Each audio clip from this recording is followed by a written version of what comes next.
mau memenangkan perang melawan globalis COVID. Produksi Fanus, vaksin Nusantara untuk 200 juta masyarakat dalam 1 tahun ke depan. Caranya, nah old mind bingung, new mind ya sudah ada solusinya. Menang perang melawan COVID bukan pakai vaksin yang dapat restu BPOM saja seperti AstraZeneca, Pfizer, Sinovac buatan asing globalis yang dibawa oleh broker pembela globalis. Tetapi pakai yang buatan lokal, diperbanyak, dipercepat, baik itu vaksin merah putih atau apapun yang lokal, dan percepat produksinya serta dikawal ketat oleh Departemen Kesehatan.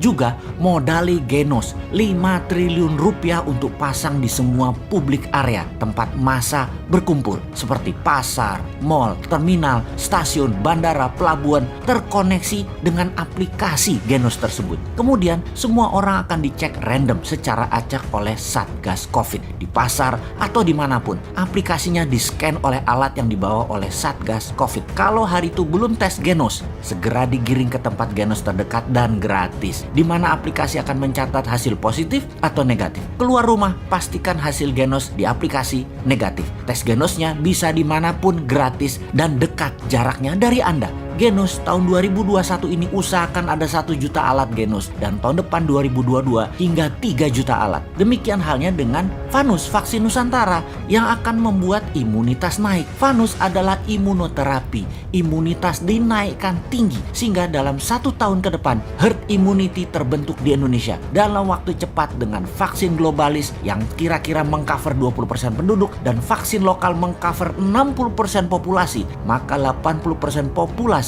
memiliki tameng COVID hanya dalam waktu 1 tahun ini. Coronavirus tersudutkan. Cangkangnya yang tumbuh di tubuh manusia tidak ada tempat lagi. Indonesia dengan demikian menang melawan virus corona. Tahun 2022 semuanya baru. Indonesia menang dan Indonesia berdaulat. Gaspol kendalikan dunia. Dengan apa? Salah satunya dengan vaksin Nusantara dan Genos, serta jadikan kekuatan pangan dan mineral sebagai ujung tombak kendali dunia. Sungguh, semua ini tidak menghabiskan dana banyak. 50 triliun rupiah saja sudah selesai. Bukan ratusan triliun seperti saat ini dianggarkan termasuk stimulus ekonomi dan gak efektif juga. Oke, baik sahabat, ini hanya sekedar ilustrasi. Dan disinilah sesungguhnya sejak tahun lalu kaum New Mind teriak-teriak kencang. Inilah momen untuk Indonesia menang. Menang melawan COVID. Duluan masuk ke pit stop dan langsung menjadi negara terdepan menyelesaikan COVID di saat negara lain sibuk perang melawan COVID. Tidak ada momen yang terbaik seperti saat ini untuk printing money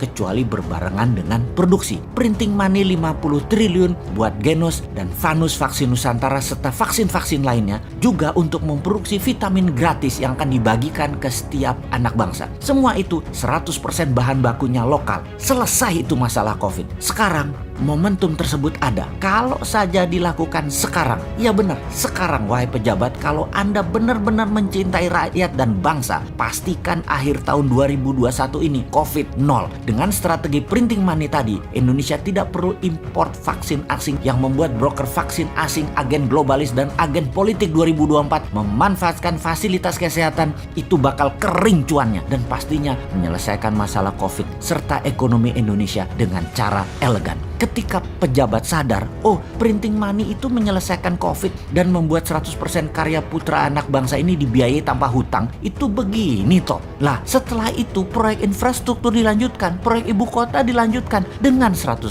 produk dalam negeri. Dan itu semua juga dijaga dengan printing money. Seperti kita pada saat memenangkan COVID dengan memproduksi Genos, vaksin Nusantara dan vitamin. Gak perlu obornya Xi Jinping, gak perlu dolarnya Amerika dan gak perlu IMF. Duh, gregetan banget nih ngeliatin yang menari di panggung jabatan sudah selama ini bergantung asing terus sampai hutangnya mencapai 6.000 triliun lagi. Kenapa sih ngutang? Ke depan stop ngutang ya. Gitu aja kok mesti kejedot dulu sih kalian.